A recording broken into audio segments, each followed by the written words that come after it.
वाचले का अमुक एक गड जिंकल्यानंतर राजांनी तिथं वास्तुशांत घातली, ग्रह शांती केली, कुठला शुद्धीकरणाचा विधी केला? अजिबात नाही. मग अशा या राजांना आपण वैदिक पद्धतीनं विधिवत राज्याभिषेक करून घ्यावा असं का वाटलं? असं ती गरज का निर्माण झाली? असं काय कारण होतं त्या मागे?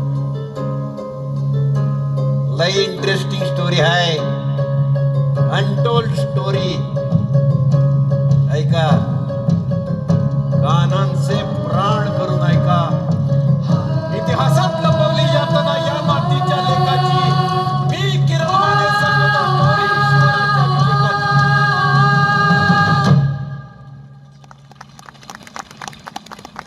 स्वराज्य उभारल्यानंतर मुघलांबरोबर जाता फिरंग्यांशी मी लढायला आपला राजा सज्ज झाला. हे भलं थोरला आरमार उभारलं. या भूमीतलं पहिलं आरमार मजबूत आणि अचूक जागेवर बांधलेलं जलदुर्गांमधलं आश्चर्य सिंधुदुर्ग. नंतर राजांना आज मी सगळं जग म्हणतं फादर ऑफ इंडियन नेव्ही.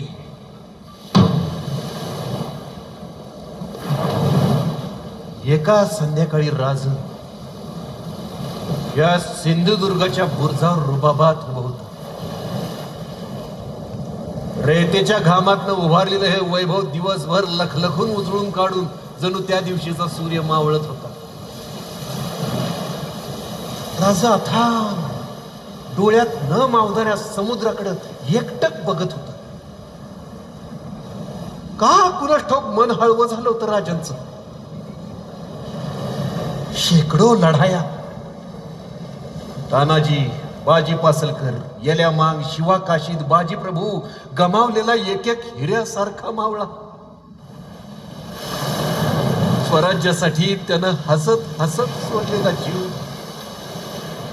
त्याच्या कुटुंबियांच्या आर्त किंकाळ्या, सगळं नजरेसमोरनं झर झर झर झर झर झर झर झर. बाहेर समुद्रात आणि आत राजांच्या काळजात लय मोठी घालमेल चालली. राजांच्या मनाची अशी अवस्था होण्यामागे कारण बी तसंच होतं.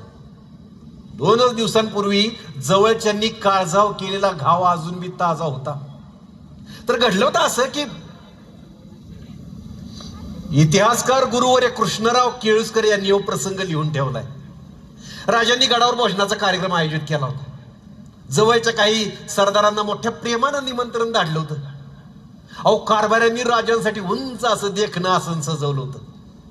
त्याच्यात दुतर्फा मातब्बर मराठी सरदारांची बसण्याची सोय.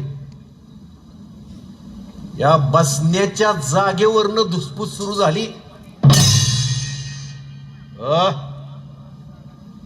काय बघतोय आम्ही? शिवाजी राजाला आपल्या वरचं आसन बघितलं का? आपल्या परीस मोठा झाला काय तो? कारभारी इकडे इकडे. अरे आम्ही कोण आहे ठावे का? आम्ही कदीम तालेवार सरदार, मोर्चेलाचे अधिकारी. त्यांच्या वडिलांना तरी ह्यो मान कधी मिळाला होता का? अरे आमचं बाप दादा यवन पाचशाचं जुनं जाणतं नोकर, 400-500 वर्षांची जुनी सरदार घराणे आमची. आमचा मान शिवाजीच्या बी वरचा. हे आमच्या मोहरासा उंचावर बसून आम्हाला खाली बसवणार वय? नव नव हे आमचा अपमान हाय. राजांच्या कानावर हे शब्द गेले आणि त्यांना लय लय लय वाईट वाटलं.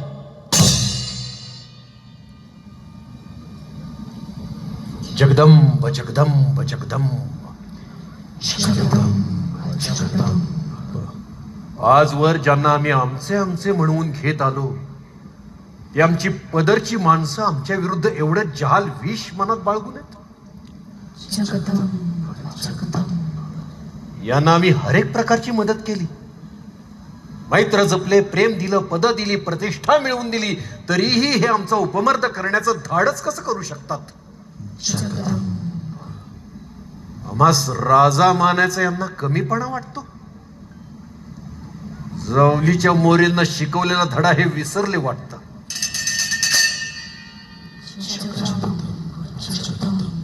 गद्दारीचा राग, विश्वासघाताची वेदना, अपमानाची सल, दुःख अशा सगळ्या भावनांनी राजांच्या मनाला घेरून टाकलं. राजांच्या मनावर ह्या छोट्या गोष्टीचा लय मोठा आघात झाला होता. निष्ठावंतांच्या प्राणांची आहुती देऊन स्वराज्य उभारलं खरं, तरी पण कशाची तरी कमी हाय. सिंधुदुर्गाच्या बुरुजावर उभ्या असलेल्या राजांच्या अवतीभोवती यवना काळोख पसरला होता. बाहेर समुद्राला उधाण आलं होतं. अचानक राजांना दीपस्तंभासारखे असलेल्या एका व्यक्तीची आठवण झाली.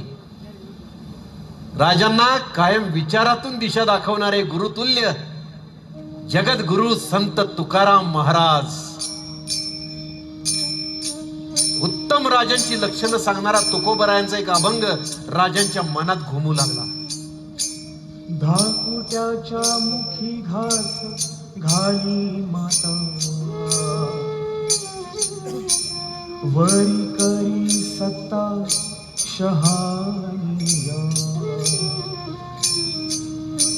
धाकुट्याच्या मुखी घास घाली माता,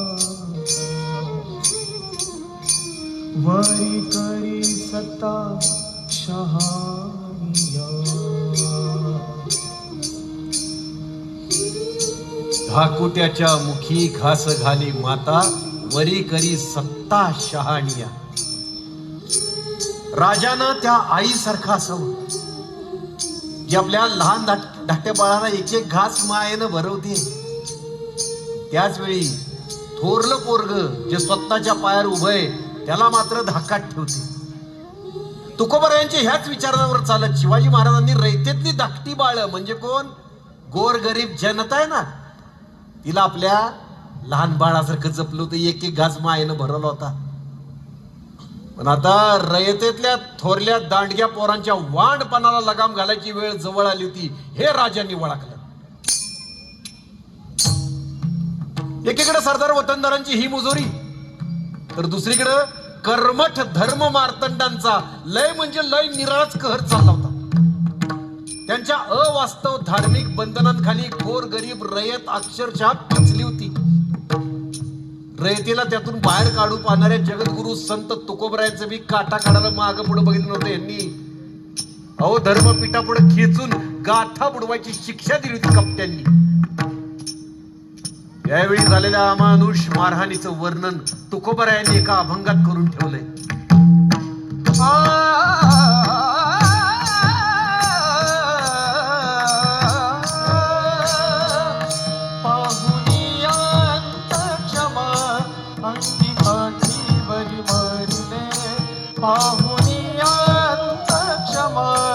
अंगिकाठीवरी मरिले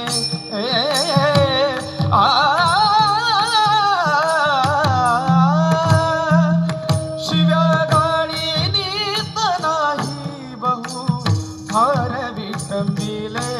शिव्या गाडी नीत नाही बहु फार विटंबिले. पाहुनिया क्षमा अंगिकाठीवरी मरिले.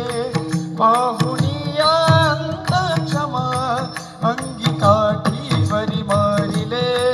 पाहुनियांत क्षमा अंगिकाठीवरी मरिले. ऐकलं का तुकोबराय काय म्हणून गेली होती? पाहुनिया अंतक्षमा अंगी काठीवरी मारिले. या अगदी 20-22 वर्षांपूर्वी घडून गेलेल्या घटना होत्या हो. याच वेळी 400-500 वर्षांपूर्वीची चोखोबा महाराजची आर्त साध अजून मी आसमंतात घुमत होती.